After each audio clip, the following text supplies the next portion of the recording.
Hello बच्चों, चलिए आज हम लोग जानते हैं मैथ का क्वेश्चन रिक्त स्थानों को भरना, है ना।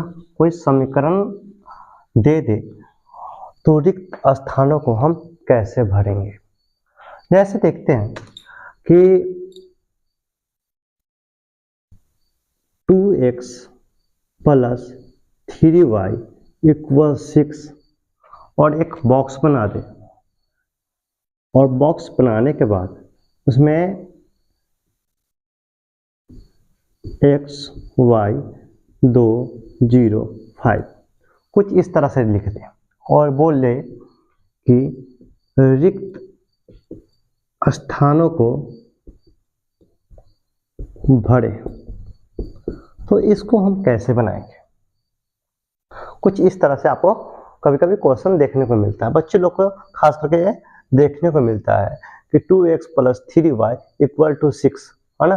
तो आपको दे देता है कि x का मान अगर 2 दे दिया है तो y का वैल्यू क्या होगी, इस स्थान पे क्या भरा जाएगा। तो इसको बनाना बहुत आसान है। देखते हैं इसको कैसे बनाते हैं। हम लोग क्या करते हैं कि देखते हैं हम लोग कि x का मान कितना दिया है, 2 दिया है ना। तो समीकरण हमारा ये है, हम लिखते हैं कि समीकरण में x का बराबर 2 रखने पर, अब ध्यान देते हैं कि 2 के बाद x है, हम क्या किए 2 गुने x का वैल्यू 2 रख दिए, 3y = 6, 2 दूनी 4 + 3y = 6।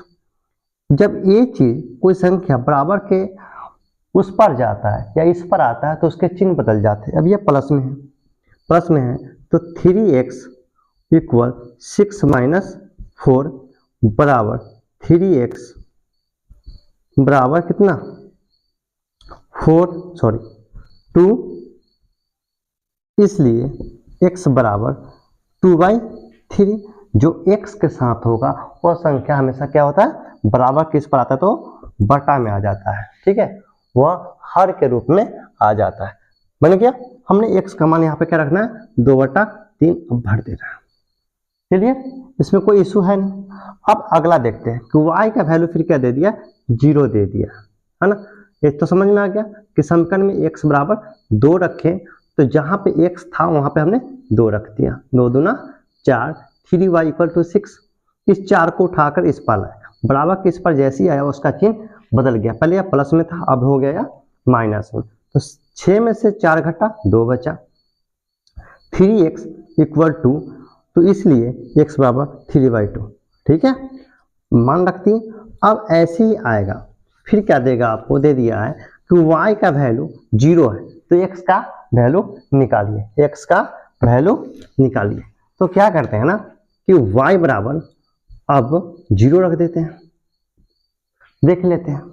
अब y बराबर 0 रख रहे हैं तो देखिए 2x + 3 गुने y है, ये कुछ नहीं, y के 3 के साथ तो y तो इंटू में, क्या इंटू में हमने क्या किया, y की जगह पर कितना रखना, 0 रख दिया।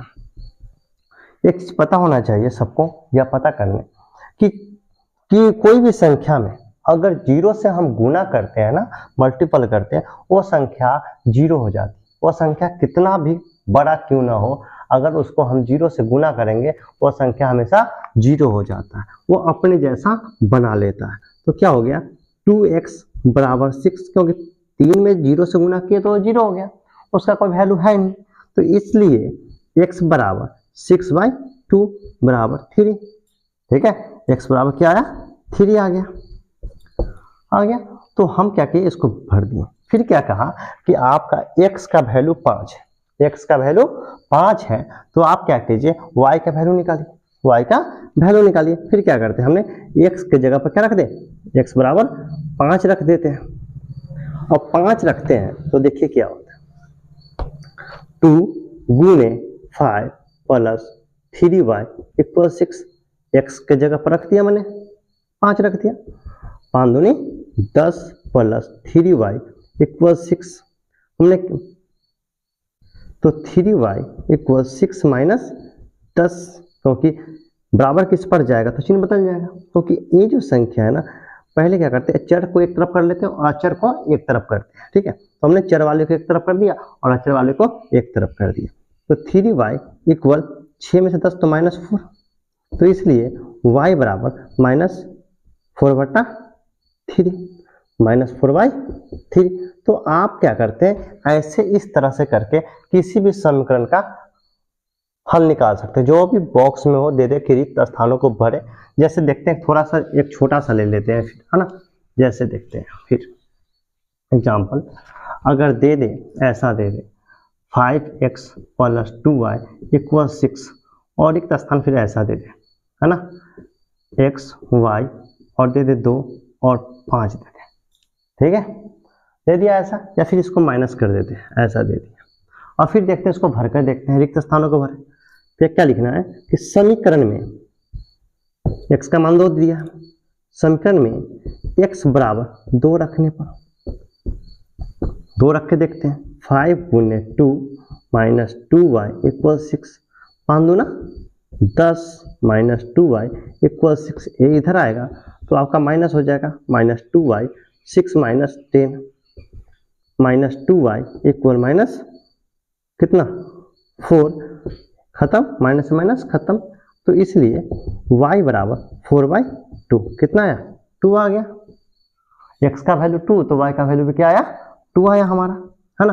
फिर क्या करते हैं कि x यहाँ पे y बराबर 5 दिया, 5 दे दिया तो x का वैल्यू निकल जाएगा। हम क्या करते हैं, फिर क्या करते हैं, इसको y बराबर कितना रखते हैं 5 रख देते हैं, 5 रख दिए। और 5 रखने के बाद देखते हैं फिर से 5x - 2 y का वैल्यू कितना है 5 है, रख दिया बराबर 6, 5x 5 दूना 10 बराबर 6, 5x। अब इधर माइनस में, इधर क्या होगा तो क्या हो जाएगा प्लस हो जाएगा, ठीक है, चिन्ह बदल गया। तो 5x बराबर 16, इसलिए x बराबर 60/5, आंसर क्लियर। कितना आया 16/5। ये आपका क्लियर हो कि आपको कोई भी दे दे क्वेश्चन कि रिक्त स्थानों को भरे और आपका एक वैल्यू दिया हो, x का वैल्यू हो या y का वैल्यू हो, तो बाकी का आप वैल्यू निकाल लोगे। अगर x का दिया हो तो x का मान रखोगे तो आपका y का निकल जाएगा। अगर y का वैल्यू दिया है तो y का वैल्यू रखोगे तो आपका x का वैल्यू निकल जाएंगे, ठीक है। तो ये आपका सबसे सिंपल चीज है, आप आराम से इस चीज को निकाल लोगे, ठीक है। अब हम लोग चलते हैं, दो समीकरण को हल करना सीखते हैं, ठीक है। कभी कभी ऐसा दे दें कि दो समीकरण को आपको हल करना है, दो समीकरण को हल करना है। क्वेश्चन दे दे आपको 2x + 3y = 6, 3x + 2y इसको 4 कर देते हैं बराबर 10। आपको इस तरह से क्वेश्चन दे दे और बोले कि आप इसको ना हल कीजिए, समीकरण को हल कीजिए। तो हमको इसमें करना क्या होता है कि आपको ना देखो, यहाँ भी x है, यहाँ भी x है, इस टर्म को देखो 2x है, नीचे 3x है, इस टर्म को देखो, आपको क्या दिख रहा है, यहाँ पे 3y है और 4y। तो क्या होता है, किसी एक संख्या को ना बराबर करना होता है, या तो आप x वाले टर्म को बराबर कर लो या फिर y वाले टर्म को बराबर कर लो, ठीक है। x वाले टर्म को बराबर कर लो या फिर y वाले टर्म को बराबर कर दो, वो आपको कट जाएंगे, ठीक है। फिर उसके बाद क्या होता है कि आप आराम से इस चीज का मान निकाल सकते हैं, x और y का मान निकाल सकते हैं, ठीक है। तो करते क्या है कि इसको हम ना x वाले को ही काट के देखते हैं, ठीक है। तो अगर करेंगे, अगर 2 के पारा में 3 2 तिया 6 और 3 दूना 6, इसको पहले समीकरण 1 लिखें, इसको समीकरण 2 लिखते हैं, लिख दिए। समीकरण 1 को हम 3 से गुना कर दें और समीकरण 2 को क्या करें 2 से गुना कर दें, तो 3 दूना 6 हो जा रहा है और 2 तिया 6 भी हो जा रहा है। तो देखते हैं, करते हैं, हम लिखेंगे समीकरण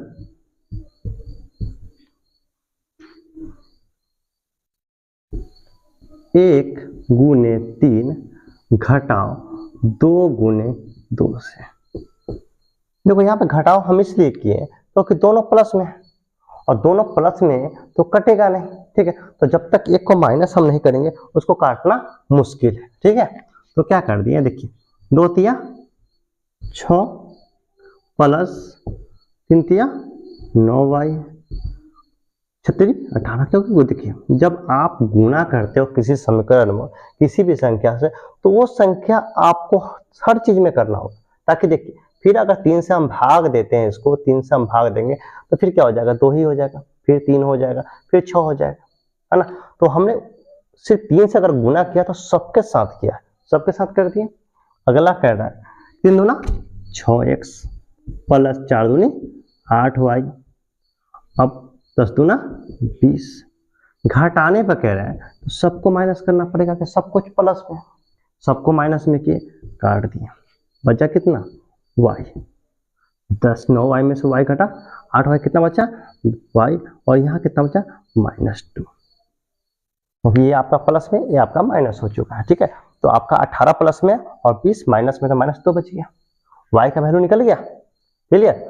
आप क्या करते हैं कि समीकरण में अगर इस y का वैल्यू रखते हैं, समीकरण किसी भी समीकरण में आप रख सकते हो, समीकरण 1 हो या 2 हो, किसी भी समीकरण में आप y का वैल्यू रखकर x का मान निकाल सकते हैं। तो लिखते हैं समीकरण 1 में y का मान रखने पर,